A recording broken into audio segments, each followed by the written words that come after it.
বন্ধু খেলা সারাক্ষণ খেলে আড্ডা আড্ডা মারছি, কত আড্ডা, কিন্তু ফোনটা করা হয় না। হ্যাঁ।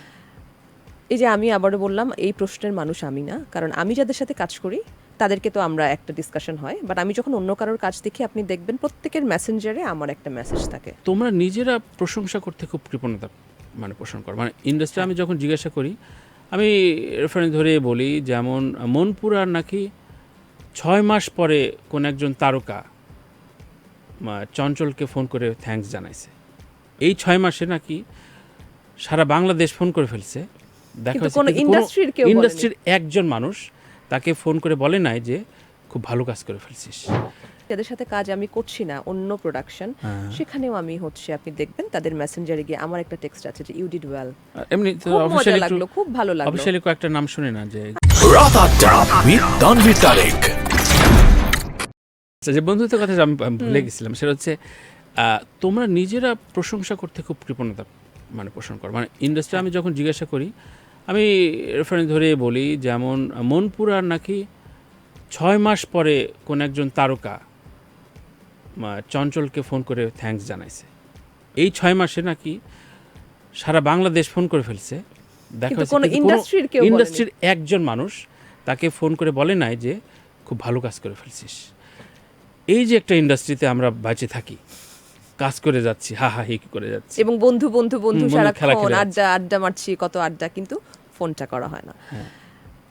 এই যে আমি আবারও বললাম, এই প্রশ্নের মানুষ আমি না, কারণ আমি যাদের সাথে কাজ করি তাদেরকে তো আমরা একটা ডিসকাশন হয়, বাট আমি যখন অন্য কারোর কাজ দেখি, আপনি দেখবেন প্রত্যেকের মেসেঞ্জারে আমার একটা মেসেজ থাকে। সো যেহেতু প্রশ্নটা আমি তখন ভুলে গেছিলাম, বন্ধুত্বের প্রসঙ্গ, যে আমরা আসলে কৃপণতা প্রসঙ্গ করি। তুমি কতজনকে কাজে খুব প্রেইজ করেছো, তোমার দেখা কোনো প্রোডাকশন ভালো লেগেছে, এই অভ্যাসটা আছে তোমার? আমার আছে অভ্যাসটা, আমার আছে।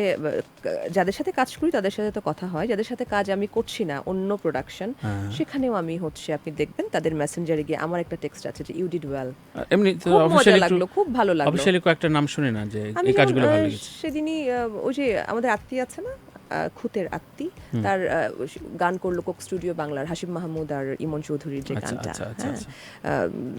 বাজি। ইয়েস, তা আমি আত্মীকে SMS করেছিলাম যে আত্মী আমার ভীষণ ভালো লেগেছে। আচ্ছা আচ্ছা। এইরকম আরো কত কিছু আছে। আর অভিনয়ের ক্ষেত্রে?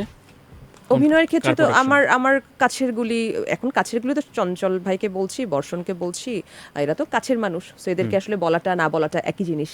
আচ্ছা। হ্যাঁ, বলা হয়, আমি বলি।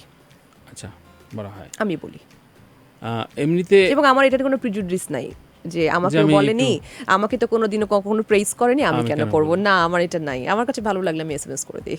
বাহ, এগোহীন একটা ভালো, খুবই ভালো, এটা দরকার আমাদের ইন্ডাস্ট্রি। আমার হয়তো অন্যান্য অনেক প্রবলেম আছে, হয়তো আমি এখনো চেষ্টা করি কাম হওয়ার, কাম হতে পারি না।